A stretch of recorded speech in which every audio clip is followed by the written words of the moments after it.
To Capitol Hill, where House Republicans begin the process of holding Hunter Biden in criminal contempt of Congress.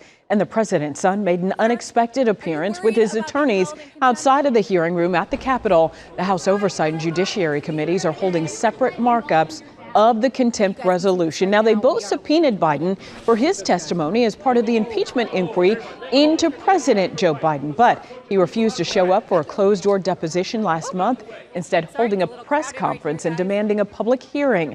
Hunter Biden did not say in today's hearing he didn't stay there for very long at all. He walked out when Georgia Representative Marjorie Taylor Greene started speaking.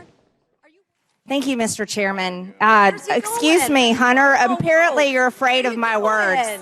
Whoa! Oh! I'd like to reclaim my time, Mr. Chairman. Burst their bubble. And that is video of Hunter Biden walking out of the hearing this morning, followed by a flock of cameras there. If the contempt resolution passes out of committee, it's referred to the full House for a vote. If that succeeds, the Justice Department would determine whether or not to prosecute.